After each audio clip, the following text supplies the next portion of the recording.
अल्हम्दुलिल्लाह अल्हम्दुलिल्लाहिल्लज़ी अब्दअल अफ़लाक वल अर्दीन वस्सलातु वस्सलामु अला मन काना नबिय्यन व आदमु बैनल माइ वत्तीन। अम्मा बाद फ़अऊज़ु बिल्लाहि मिनश शैतानिर रजीम। बिस्मिल्लाहिर रहमानिर रहीम। मुहम्मदुर रसूलुल्लाह वक़ाल अल्लाहु तआला फ़िल क़ुरआनिल मजीद अला इन्न औलिया अल्लाहि ला खौफ़ुन अलैहिम वला हुम यहज़नून। आमन्तु बिल्लाहि सदक़ल्लाहुल अज़ीम व सदक़ रसूलुहुन नबियुल अमीनुल मतीनुल मुबीनुल करीम व नहनु अला ज़ालिका लमिनश शाहिदीन वश्शाकिरीन वल्हम्दुलिल्लाहि रब्बिल आलमीन।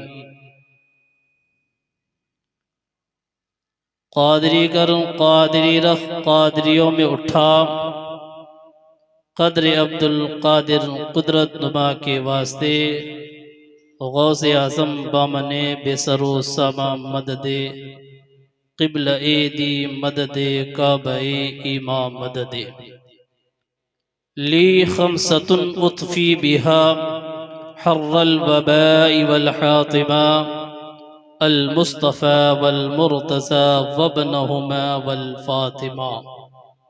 इमाम इश्क़ मोहब्बत आला हज़रत अज़ीमुल बरकत मुफ्ती अश्शाह इमाम अहमद रज़ा ख़ान अलैहि रहमत व रिज़वान फरमाती हैं, वाह क्या मर्तबा ए गौस है बाला तेरा, ऊंचे ऊंचों के सरों से कदम आला तेरा, वो क्या दबे जिस पे हिमायत का हो पंजा तेरा, शेर को खतरे में लाता नहीं कुत्ता तेरा। मेरे सरकार में लाता है रज़ा उसको शफ़ी, जो मेरा गौस है और लाडला बेटा तेरा। बाद तौहीद के मतवालों शमी रिसालत के परवानों गौसो ख्वाजा रज़ा हामिदो मुस्तफ़ा के चाहने वालों, आइए सबसे पहले गुबद खज़रा में आराम फरमाने वाले आका व मौला हुज़ूर ताजदार मदीना जनाब क़ल्ब सीना अहमद मुजतबा मुहम्मद मुस्तफ़ा रूह फ़िदा जनाब मुहम्मदुर रसूलुल्लाह सल्लल्लाहु ताला अलैहि वसल्लम की बारगाह में अक़ीदत व मोहब्बत के साथ दरूद पाक की डालियाँ निशावर करें। अल्लाहुम्मा सल्लि अला सय्यदिना मौलाना मुहम्मद मादन जुदी वल करम वालिही व बारिक वसल्लिम सल्लु अलैहि सलातु व सलामन अलैका या रसूल अल्लाह सल्लल्लाहु ताला अलैहि वसल्लम।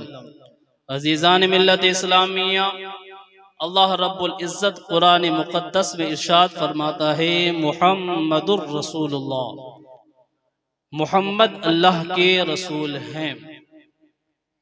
नाम मोहम्मद बाबरकत नाम है, इतनी बाबरकत है कि नाम मोहम्मद ही के सदक़े में कायनात का ज़र्रा ज़र्रा वजूद में आया। मेरे आका फरमाते हैं, जिस दस्तरखान में मोहम्मद नाम का कोई शख्स हो तो अल्लाह तबारका व तआला उस दस्तरखान में नाम मोहम्मद के सदक़े में बरकत अता फरमाता है। जब कल हश्र में मोहम्मद कह के पुकारा जाएगा, जितने लोग नाम मोहम्मद के होंगे सब खड़े हो जाएंगे। फिर रब फरमाएगा, जितने नाम मोहम्मद वाले लोग हैं सब के सब बगैर हिसाबो किताब के जन्नत में दाखिल हो जाए। इतनी बाबरकत नाम है। इसको और वजाहत कर दूं, जब अल्लाह रब्बुल इज़्ज़त ने हजरत आदम को पैदा फरमाया तो जन्नत में रखा, जन्नत से दुनिया में तशरीफ लाए। जब विसाल का वक्त करीब हुआ, अपने साहिबजादे हजरत शीस अलैहिस्सलाम से फरमाया, ए बेटा, जब तुम्हें दुनिया में कोई मुसीबत आए तो नाम मोहम्मद को वसीला बना लेना, अल्लाह रब्बुल इज़्ज़त तुम्हारी मुसीबत को नाम मोहम्मद के सदक़े में टाल देगा। हजरत शीश फरमाते हैं, ए मेरे वालिद मोहतरम, ये नाम मोहम्मद है कौन? हजरत आदम फरमाते हैं, ए बेटे मैंने इसको जन्नत में देखा। कहाँ जन्नत में, कैसे देखा?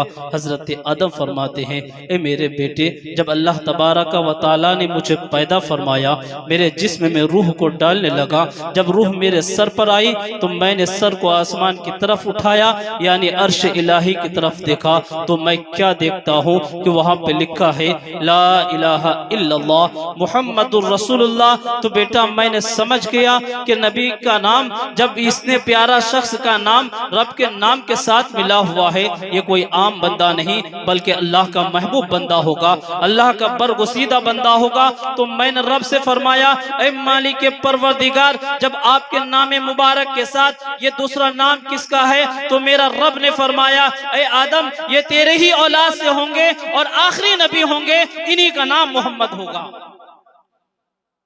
फिर हजरत आदम फरमाते हैं कि अल्लाह रब्बुल इज्जत ने मुझे जन्नत में रखा और मुझे हुक्म दिया कि पूरी जन्नत में जहां चाहे आप सैर करें और जिस दरख्त से जो फल चाहे आप खा सकते हैं।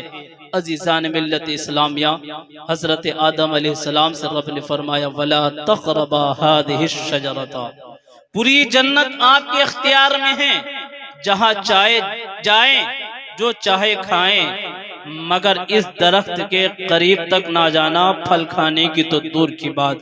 बेटा मैंने उस दरख्त से फल खा लिया था। फिर अल्लाह रब्बुल इज्जत ने जो जन्नती लिबास मुझे पहनाया था उसको उतार लिया। उसके बाद तुम्हारी माँ हव्वा को जद्दा में उतारा, मुझे हिंदुस्तान की सरजमीन सरांदी पहाड़ पर उतारा।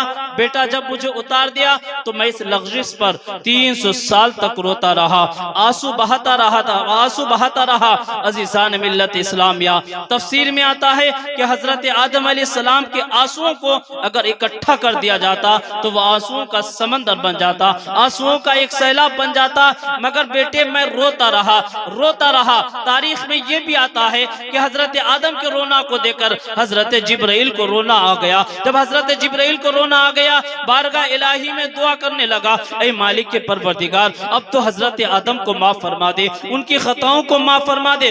रब फरमाता है, ऐ जिब्राइल, अगर वो खताओं की माफी चाहता है, गुनाहों की माफी चाहता है, लग़ज़िश को माफ कराना चाहता है, तो जिब्राइल को मेरा पैगाम दे दे। जिब्राइल को ये हुक्म जाकर सुना दे कि मेरे नबी मोहम्मद रसूलुल्लाह को वसीला बना ले, मैं उनकी खताओं को माफ कर दूंगा, मैं उनकी गलती को माफ कर दूंगा। अज़ीज़ान मिल्लत इस्लामिया, हजरत जिब्राइल पैगाम खुदा लेकर हजरत आदम के पास आते हैं। हजरत आदम से कहते हैं, ऐ आदम, अब रोने की जरूरत नहीं है, हाथों को बुलंद करिए, रब के महबूब को वसीला बनाइए, अल्लाह आपकी खताओं को माफ फरमा देगा। हुक्म इलाही का सुनना था। हजरत आदम हाथों को बुलंद फरमाते हैं और रब की बारगाह में दुआ करते हैं, ऐ मेरे मालिक के परवरदिगार, उस नबी के सदक़े में जिसके नाम को तूने लोहे महफूज पर अपने नाम के साथ रखा है, जिसके नाम को तूने जन्नत के दरवाजों में लिखा है, जिसके नाम को तूने जन्नत के दरख्तों में लिखा है, दरख्तों के पत्तों में लिख रहा है, या इलाही उसी नाम के सदक़े में, उसे मुहम्मदुर रसूलुल्लाह के सदक़े में मेरी खताओं को माफ फरमा दे। यह नाम निकलना था, रब ने हुक्म दिया, ऐ आदम जा, मैंने तेरी खताओं को माफ फरमा दिया। अभी मेरे इमाम फरमाते हैं, अर्श हक़े मसनदे रिफ़त रसूलुल्लाह की, देखनी है हश्र में इज्जत रसूलुल्लाह की, तुझसे और जन्नत से क्या मतलब, ऐ वहाबी दूर हो, हम रसूलुल्लाह की, जन्नत रसूलुल्लाह की। अज़ीज़ान मिल्लत इस्लामिया, आज का जो ये महफिल है, जश्न ईद मिलादुन नबी बनाम जश्न गौसुल वरा, मैंने इसलिए एक वाक़या नाम मोहब्बत पर सुनाया ताकि इस जलसे की निस्बत जो नबी के सदक़े में गौसुल वरा की महफिल को सजाया गया है, तो शायद नबी के सदक़े में गौसुल वरा की महफिल को हमारे और आपके बैठने को अपनी बारगाह में कबूल फरमाए। उसके बाद मैंने एक आयत मुक़द्दसा तिलावत की, अला इन्ना औलिया अल्लाह ला खौफुन अलैहिम वला हुम यहज़नून, बेशक अल्लाह के वलियों को ना कोई खौफ है ना कोई गम। अज़ीज़ान मिल्लत इस्लामिया, हज़रत अब्बास फरमाते हैं कि वली वो है जिनके चेहरे को देखे तो खुदा याद आ जाए। वली वो है कि जिनके चेहरे को देखे तो खुदा याद आ जाए, और वली वो है जिनका उठना बैठना खाना पीना रहना सहना यानी जिंदगी की लम्हा लम्हा रिज़ाए इलाही के लिए हो। आजकल के कुछ वलियों की तरह नहीं कि उनके अगर लिबास को देखे तो देखते रह जाए, कैसा लगता है जैसे वो कोई वली नहीं हो, कोई और जो महफिल में आकर बैठे हों, जैसे दुनियावी महफिलों में बैठा जाता है। नहीं मेरे प्यारे, हजरत अब्बास के कौल पर अमल करें, सूफिया इकराम के कौल पर अमल करें, उलमा इकराम के कौल पर और तफसीरान इज़ाम के कौल पर आप अमल करें तो यकीनन पता चलेगा कि वली होने के लायक वही है जिनका खाना भी नबी की अल्लाह की रजा के लिए हो, जिसका पीना भी अल्लाह की रजा के लिए हो, जिसका उठना भी अल्लाह की रजा के लिए हो, जिसका बैठना भी अल्लाह की रजा के लिए हो, यानी एक एक लम्हा याद इलाही में गुजर रहा हो। अजीज़ान मिल्लत इस्लामिया, रब के महबूब यानी बंदा खुदा के करीब कब होता है? जब बंदा अपनी सारी जिंदगी को खुदा के लिए वक्फ कर देता है, जब बंदा सरशार होकर खुदा की बारगाह में इबादत और रियाजत में मुस्तगरक हो जाता है, जब वो बंदा खुदा का महबूब हो जाता है, फिर खुदा उसका हो जाता है, फिर उसे अपना मशहूर कराने की जरूरत नहीं, बल्कि रब फरमाता है फज़कुरूनी अज़कुरकुम, तुम मेरा जिक्र करो मैं तुम्हारा चर्चा करूंगा। तुम जमीन पर रहोगे मेरा जिक्र करोगे तब भी जमीन वाले तुम्हें याद करेंगे, जमीन में चले जाओगे मेरा जिक्र करते हुए जाओगे तब भी जमाने वाले तुम्हें याद करेंगे। ये मैं नहीं कहता, हजरत अबू हुरैरा रज़ी अल्लाह ताला अन्हु फरमाते हैं कि मेरे आका प्यारे नबी सल्लल्लाहु ताला अलैहि वसल्लम ने फरमाया, जब अल्लाह ताला किसी बंदे से मोहब्बत करता है तो हजरत जिब्राइल को हुक्म देता है, ए जिब्राइल मैं फला बंदा से मोहब्बत करता हूँ, तू भी उससे मोहब्बत करो और फरिश्तों को जाकर ये हुक्म सुना दो कि वो फरिश्ते भी उससे मोहब्बत करें। फिर अल्लाह भी मोहब्बत करता है, अल्लाह के हुक्म से हजरत जिब्राइल भी मोहब्बत करते हैं, फिर हजरत जिब्राइल के हुक्म से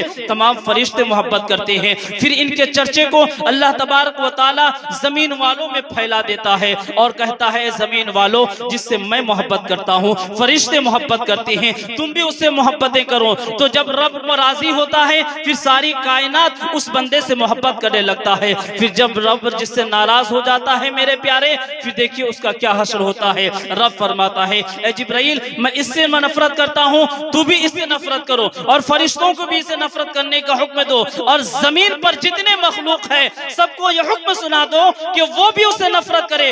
रब भी नाराज है, उसके फरिश्ते भी उससे नफरत करते हैं, जमीन वाले भी उससे नफरत करने लगते हैं। पता चला जो रब को राजी करके गुजर जाए वही रब का महबूब बंदा है, जो रब को मना ले वही रब का महबूब बंदा है, जो जमीन पर रहकर खुदा को मना ले, जो जमीन पर जिंदगी बसर करके खुदा को मना ले तो जमीन वाले भी मोहब्बत करते हैं और आसमान वाले भी मोहब्बत।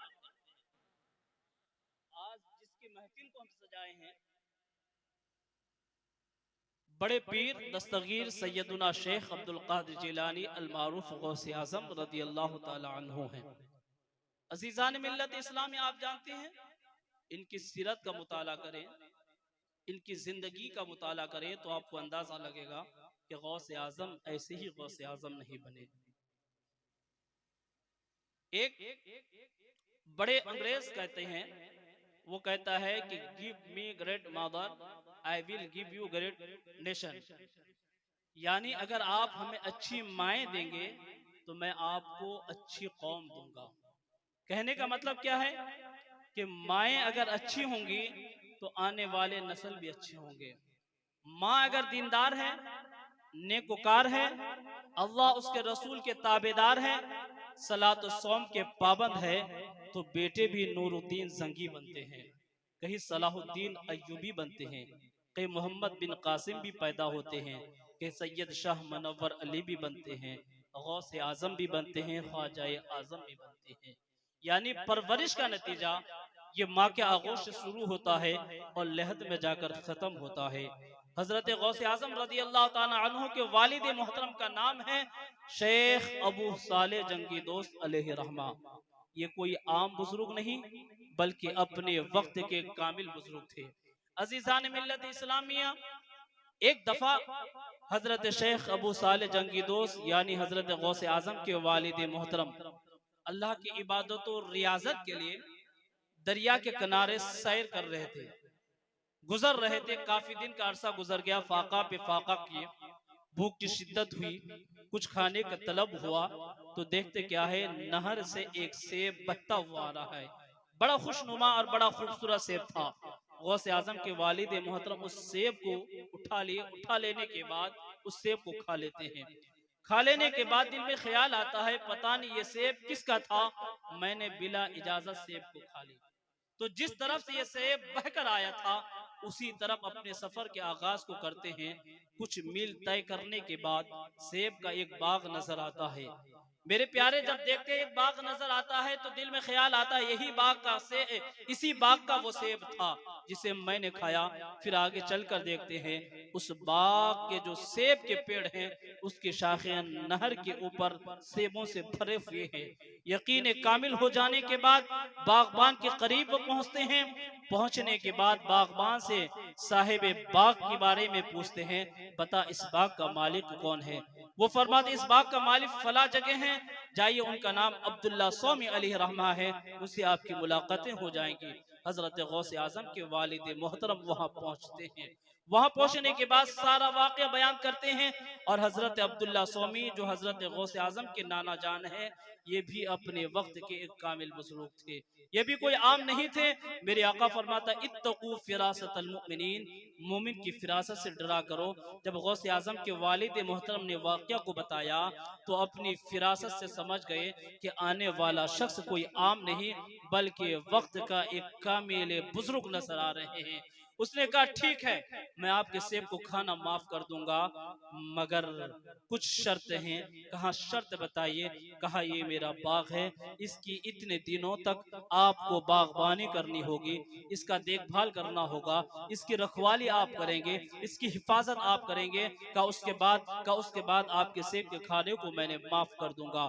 अजीजान मिल्लत इस्लामिया, गौसे आजम के वालिद मोहतरम अब वहीं से बाग की खिदमत में लग जाते हैं। दियानतदारी के साथ अपने मुतय्यन दिनों को पूरा कर लेते हैं। फिर अब्दुल्ला सौमी की बारगाह में पहुंचते हैं। कहा, हुजूर, आपके दिए हुए कौल पर मैंने अमल किया, अब मेरे खाई हुए सेब को माफ किया जाए। कहा, अभी नहीं, एक शर्त और है। कहा, वो शर्त क्या है। कहा, शर्त ये है कि मेरी एक बेटी है जो आंख से अंधी है, जबान से गूंगी है और कान से बहरी है, आज से अपाहिज है, पैर से लंगड़ी है, उससे आपको अक्द करना होगा, निकाह करना होगा। कहा, फिर का उसके बाद सेब को माफ फरमा दूंगा।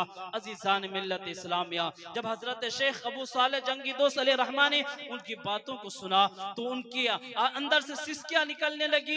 एक तरफ तो जिंदगी का सवाल है, दूसरी तरफ सेब की माफी तलाबी की बात है। अजीजान मिल्लत इस्लामिया, फिर गौसे आजम के वालिद मोहतरम सोचते हैं कि चंद दिन की मेहमानी है, आज नहीं तो कल फानी है, मगर अगर सेब को माफ ना किया, कल हश्र का मैदान कायम होगा, वहां पे हिसाब व किताब का आगाज होगा। अगर इन्होंने सेब का सवाल कर लिया तो फिर मेरे पास कोई जवाब ना होगा। चलो, जिंदगी किसी तरह मैं बशर कर ही लूंगा, मेरी जिंदगी कट जाएगी। कुल्लो नफ्सिन जायक़तुल मौत के तहत मैं रब की बारगाह में दाई अजल को लब्बैक कहूंगा तो एक ना एक दिन ये जिंदगी का सफर खत्म हो जाएगा। अजीजान मिल्लत इस्लामिया, गौसे आजम के वालिद मोहतरम कहते हैं, आपकी शर्त मंजूर है, मेरा निकाह पढ़ाया जाए। निकाह पढ़ाया जाता है। अब्दुल्ला सौमी इशारा फरमाते हैं कि फला हुजरे में जाइए, आपकी ज़ौजाए मोहतरमा वहां इंतजार में है। हजरत गौसे आजम के वालिद मोहतरम जब हुजरे में पहुंचते हैं तो देखते क्या है, एक हसीन और जमील औरत है। उल्टे कदम वापस आते हैं।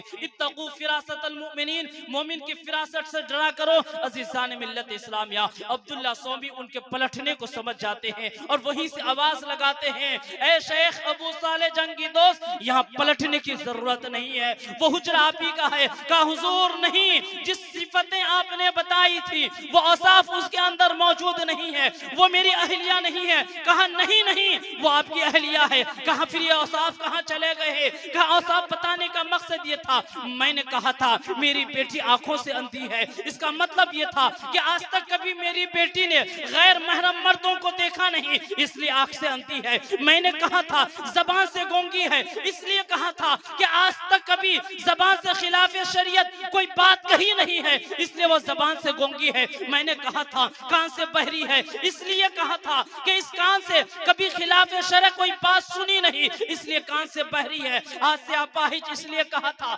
कभी इन हाथों से गलत काम किए नहीं, खिलाफ शरअ ये हाथ उठा नहीं, इसलिए हाथ से अपाहिज कहा था। पैर से लंगड़ी, इसलिए कहा था कि इन पैरों से चलकर कभी खिलाफ शरअ बाहर निकले नहीं, इसलिए पैर से लंगड़ी कहा था। ऐ शेख अबू साले, यही आपकी की दो, यही आपकी अहलिया मोहतरमा है। अज़ीज़ान मिल्लत इस्लामिया, जब माँ ऐसी पारसा होती है, दो संगम आपस में मिलते हैं, तो बेटा एक नहर बनकर निकलता है, जिस नहर को जमाना गौसे आजम कहते हैं। ये ऐसी नहर है जिससे सिर्फ खानदान गौसे आजम ही नहीं, दुनिया के खित्ते खित्ते में जितने सिलसिले हैं, जितने मानने वाले हैं, हर एक शख्स उनके फैजान से माला माल होते हैं, जिसे जमाना शेख अब्दुल कादिर जिलानी कहते हैं।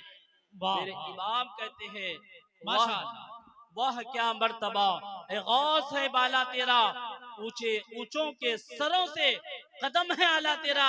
वो क्या दबे जिसपे हिमायत का हो पंजा तेरा, शेर को खतरे में लाता नहीं कुत्ता तेरा। ये मेरे गौसे आजम के वालिद मोहतरम की पारसाई है। जब आपस में दो ऐसे पारसा मिलते हैं, फिर यही नहर पैदा होते हैं। ये ऐसी नहर है जिससे दुनिया आज भी सैराब हो रही है और ता क़यामत तक सैराब होती रहेगी, मगर नहर का पानी खुश्क न होगा। चाहे वो सिलसिला कादरिया का मानने वाला हो, चाहे सिलसिला चिश्तिया का मानने वाला हो, चाहे सिलसिला नक्शबंदिया का मानने वाला हो, चाहे किसी सिलसिले का मानने वाला हो, उस पर कादरी का फैज है। इसलिए मेरे इमाम कहते हैं मजराए चिश्त बुखारा इराक व अजमेर, किस किश्त पे बरसा नहीं है छाला। फिर जब गौसे आजम पैदा हुए, देखिए आज जरूरत है अपनी माओ को किरदार फातिमा अंदर लाने की। आज वक्त को जरूरत है उम्मुल खैर फातिमा जैसी माँ लाने की। अगर माँ फातिमा होगी तो बेटा शहीदाने करबला होंगे, अगर माँ उम्मुल खैर फातिमा होंगी तो फिर बेटा गौसे आजम होंगे, माँ नेक और पारसा होंगी तो फिर बेटा ख्वाजा हिंद सुल्तानुल हिंद होंगे, माँ नेकोकार होंगी तो फिर बेटा कोई और नहीं कुतुबुद्दीन बख्तियार काकी बनकर चमकेंगे। माँ सच्ची फातिमा की कनीज होंगी, बेटा कोई और नहीं बल्कि शेख मनव्वर अली शाह बनकर चमकेंगे, क्योंकि माँ का किरदार औलाद की परवरिश पर बड़ा अहम रोल रखता है। अजीज़ान मिल्लत इस्लामिया, जब हजरत गौसे आजम रदी अल्लाह ताला अन्हु बचपन ही में थे, अज़ीज़ान मिल्लत इस्लामिया, इनकी माँ की एक बहुत ही अच्छी आदत थी। एक आदत करीमा ये थी कि नमाज भी पढ़ती थी और अल्लाह उसके रसूल के जिक्र भी करती थी, और सबसे बड़ी बात यह है कि 18 पारे की ये हाफिजा भी थी। और आदत करीमा ये थी कि नमाज फजर पढ़ा करती थी। नमाज फजर पढ़ने के बाद कुरान की तिलावतें करती थी। जब गौसे आजम छोटे थे तो अपने गौसे आजम को गोद में रखती और कुरान की तिलावतें करती, फिर गौसे आजम को गोद में रखती, कुरान की तिलावतें करती। जब गौसे आजम पढ़ने के काबिल हुए, जैसे कि ज़माने के दस्तूर है, वरना पढ़ने के मोहताज नहीं थे गौसे आजम, क्योंकि मादर जात वली थे, वलियों के वली थे,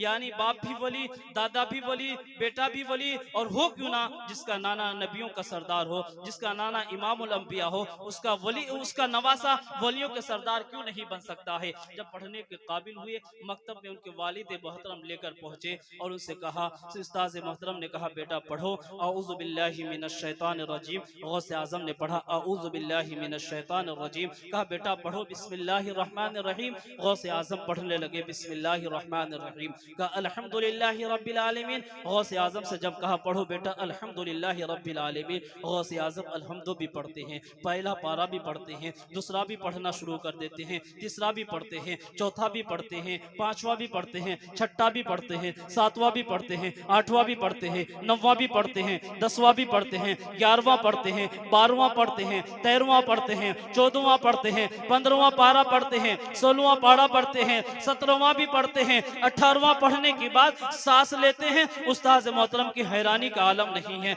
बचपना का दौर है, छोटा सा बच्चा है, से बोलना भी नहीं आता, 18वें पारे की तिलावत बगैर कुरान देख के कर दिए हैं। अब उस्ताद मोहतरम फरमाते हैं ए बेटा बता बता, तू तो बचपना है, तुम्हारी उम्र अभी नाजरा पढ़ने की है, तुम्हारी उम्र अभी अल्हम्दो सीखने की है, मगर तूने अल्हम्दुलिल्लाह 1 से लेकर 18वीं पारे तक पढ़ा है। इसका आखिर बात क्या है, इसमें हिकमत क्या है? गौसे आज़म फरमाते हैं मेरे उस्ताद मोहतरम, यहाँ हैरानी की बात नहीं है, यहाँ फिक्र की बात नहीं है, सोचने की बात नहीं है, बात इतनी सी है कि मेरी वालदाई मोहतरमा उम्मुल खैर फातिमा 18 पारी की हाफिजा है। जब भी कुरान पढ़ती थी मुझे गोद में रखती थी, मेरी माँ पढ़ती जाती थी, पढ़ती जाती थी, पढ़ती जाती थी, मैं सुनता जाता था, सुनता जाता था, जब जब पढ़ती मैं तब तब सुनता, माँ पढ़ती गई, मैं याद करता रहा, इसलिए मैं 18 पारे का हाफिज कुरान। ये मेरे गौसे आज़म है। आज की माएँ को कुरान नहीं आती, वो खुद कुरान पढ़ने नहीं पाते तो औलादों को क्या सिखाएंगे। आज हमारे अंदरों से दीनदारी खत्म है, माँ बेनमाजी है, औलाद भी बेनमाजी है। माँ कुरान नहीं पढ़ पाती है, औलादों पूछ लीजिए वो भी कुरान नहीं पढ़ पाते हैं। माँ को दुरूद नहीं आती, औलादें भी दुरूद नहीं पढ़ पाती है। माँ को सुन्नत का पता नहीं, औलादें भी सुन्नत नहीं जानते हैं। मेरे प्यारे, कसम खुदा की, कल का जमाना अगर तू लाएगा ना, फिर वही कल का दिन तुम्हारे तरफ लौट आएगा। जिसको शायर कहता है, किसी को जमाने की दौलत मिली है, किसी को जहां की हुकूमत मिली है, हम अपने मुकद्दर पे क्यों ना कुर्बान जाए, हमें गौसे आजम की निस्बत मिली है। जानते हैं गौसे आजम कौन है? गौसे आजम फरमाते हैं, मैं सारी दुनिया को ऐसे ही देखता हूँ जैसे इंसान हाथ की हथेली में राई के दाने को देखते हैं। पता चला गौसे आजम हर दीवानों के किरदार से वाकिफ है। जब गौसे आजम का ये आलम है, तो फिर गौसे आजम के नाना इमामुल अंबिया का आलम क्या होगा? जब गौसे आजम के अंदर ये पावर है कि बगदाद में बैठकर हर दीवाने को देखते हैं, फिर मदीने के ताजदार का आलम क्या होगा? तभी तो शायद इश्क मोहब्बत में कहता है, जब हुस्न था उनका जलवा नुमा, अनवार का आलम क्या होगा? हर कोई फिदा है बिन देखे, तो दीदार का आलम क्या होगा? एक समत अली, एक समत उमर, सिद्दीक इधर, उस्मान उधर, इन जगमग जगमग तारों में महताब का आलम क्या होगा? तो जब नबी के नवासे का ये आलम है, तो नबी का आलम क्या होगा? यही तक नहीं, मेरे गौसे आजम सिर्फ वली ही नहीं थे, वो वली कभी वली बन ही नहीं सकता जो नमाज का पाबंद ना हो। अच्छा, गौसे आजम के दीवाने हैं, दिल पे हाथ रख के बताइए कितने वक्त की नमाजें पढ़ते हैं? महफिल सजाना कमाल नहीं है। गौसे आजम इस सजावट से खुश नहीं होंगे। खुश कब होंगे? जब उसके नाना के दिन पर कमा हक हो अमल पैरा हो जाएंगे। गौसे आजम के नजर करम में कब रहेंगे? उनके फैजान से कब माला माल होंगे? जब दीन मुस्तफ़ा के सच्चे पैरोकार हो जाएंगे, सच्चा सिपा सालार बन जाएंगे, नमाज के पाबंद हो जाएंगे, रोजा रखने के आदी बन जाएंगे, सच बोलने के आदी बन जाएंगे। आज सच बोलना हम जुल्म समझते हैं। दुनिया कहती है सच बोलने से पेट नहीं पाला जाता, ये तुम्हारी सोच है। सच बोलकर लूटने वालों को भी बाईमान बनाया जाता है। गौसे आजम का बचपना का दौर है, तकरीबन 18 साल उम्र मुबारक है। तलब इल्म के खातिर घर से रवाना होने के लिए माँ से इजाजत तलब करते हैं। माँ इल्म दीन के खातिर इजाजत दे देती हैं।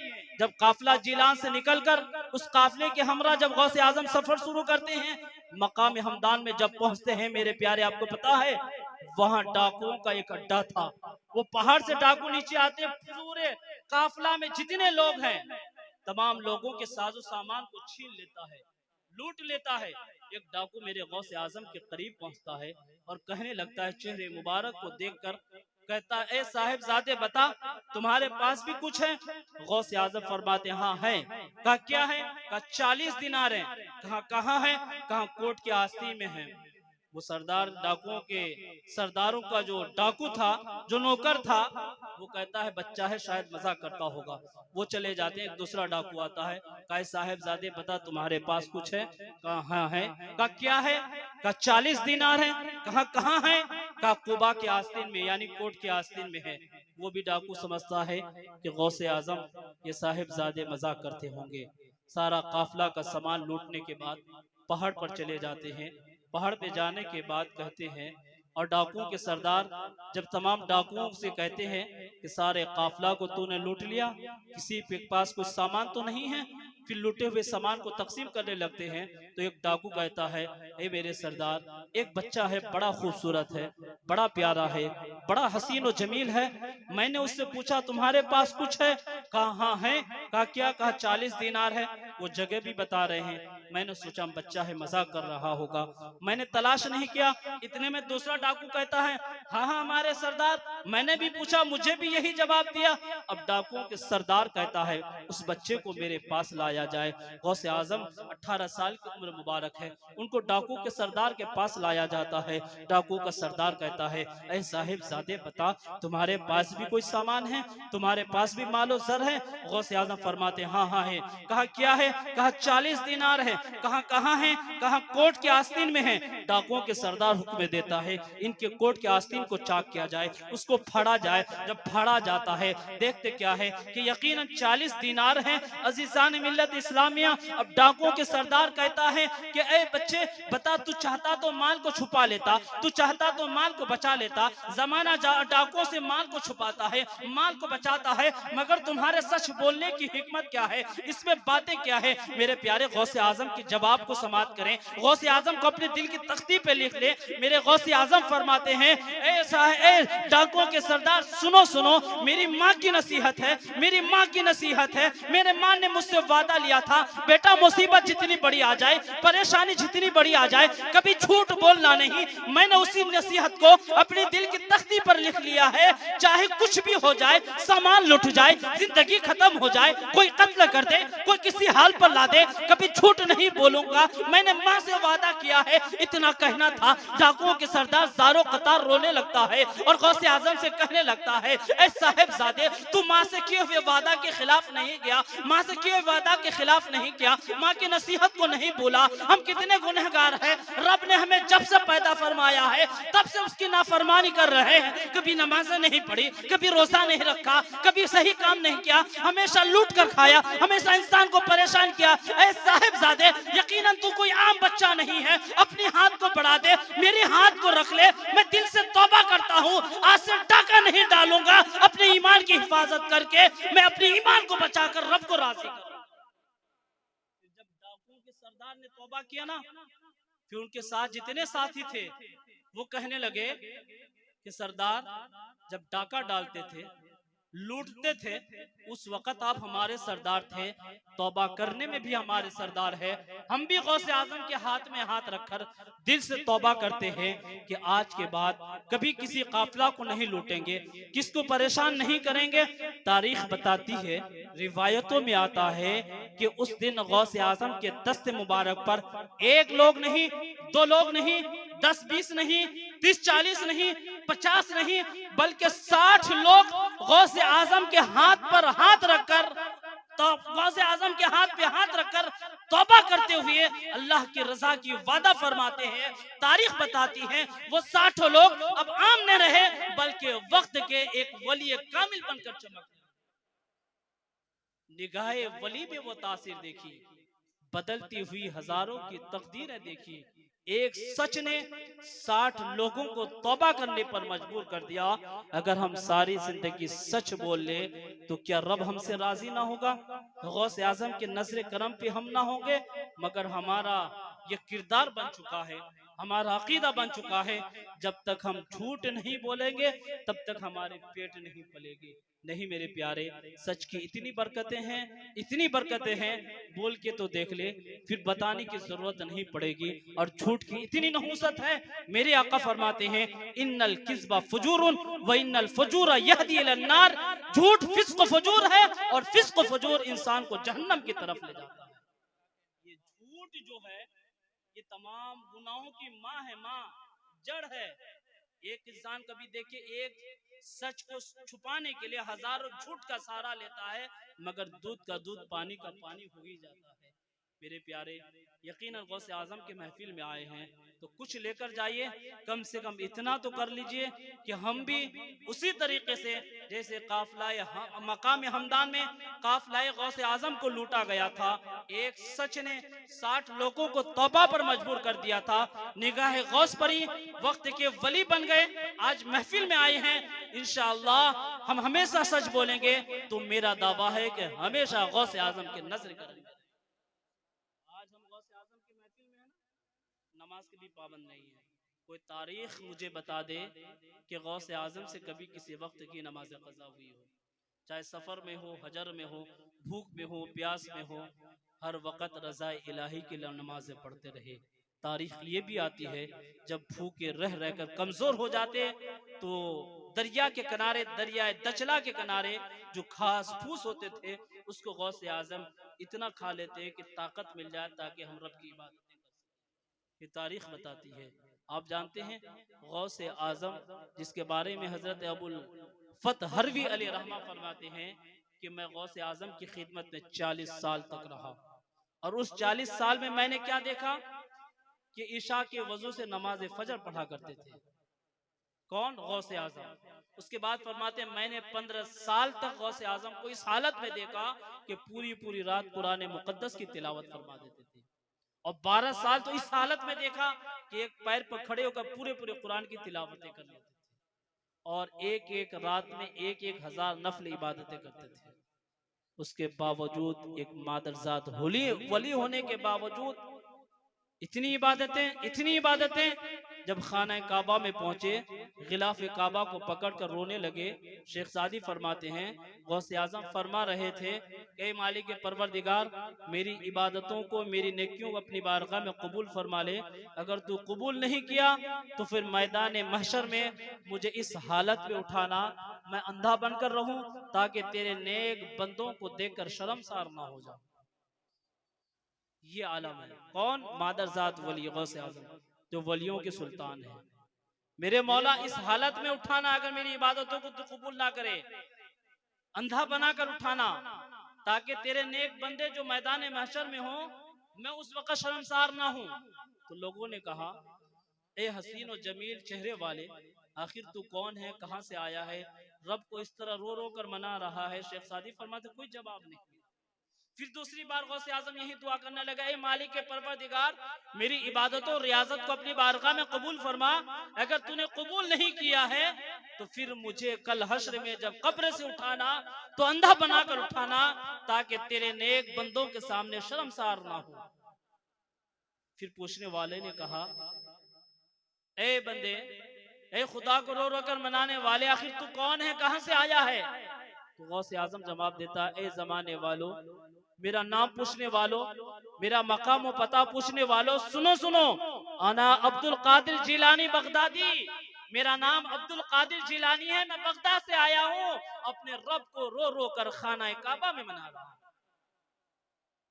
इबादत का ये आलम, आजिज़ी इंकिसारी का ये आलम, मगर हम इतने निडर हैं कि अजान मस्जिद में हो रही, घर में टीवियां देख रहे हैं। इतने लीडर हैं, मस्जिदों में नमाजें हो रही, चौराहे पे बैठकर अड्डाबाजी कर रहे हैं, चाय की दुकान में घंटों घंटों खड़े रह सकते हैं, मगर मस्जिद में जाकर 10 मिनट 15 मिनट के लिए इबादतें करके खुदा को नहीं राजी कर सकते। जब कौम इस हाल पे होगी तो ये कौम कहां पहुंचेगी कौम ही जानती है, कौम ही समझ सकती है। मेरे प्यारे, तो गौसे आजम की करामतों में से एक जिंदा करामत आपके सरजमीन इलाहाबाद में भी है। वो कौन है आप जानते हैं? हिम्मतगंज में एक आस्थाना है जिसको जमाना शेख आलम सैयद मनव्वर अली शाह अली रहमा के नाम से जानते हैं। ये गौसे आजम की बारगाह में 42 साल तक खिदमत करते रहे। 1 साल 2 साल नहीं, 42 साल तक, जो आपके खुद सरजमीन पर तशरीफ फरमा है। रातों दिन लोग वहां से फैजियाब होकर लौटते हैं। मेरे प्यारे, 42 साल तक गौसे आजम की खिदमत में रहे, 22 साल तक वजू कराते रहे, 42 साल टोटल रहे उनकी खिदमत में। सवाने मनव्वर अली शाह में ये रिवायत मौजूद है कि 42 साल तक उनकी खिदमत में रहे और 22 साल तक अपने हाथों से वजू कराते रहे। खुद शेख मनव्वर अली शाह फरमाते हैं कि एक दिन मेरे दिल में ये ख्याल आया, वो महीना शव्वाल का था, दिन बुध का था, वक्त जोहर का था, मैं वजू करा रहा था, दिल में ख्याल आया कि आखिर आबे हयात में वो क्या कैफियत थी कि जिसे हजरत खिज्र ने पिया तो हयात अब्दी पा गई। ये दिल में ख्याल ही आया, किसके? मनव्वर शाह के। तो गौसे आजम कश्फ से जान गए कि मनव्वर शाह क्या सोच रहे।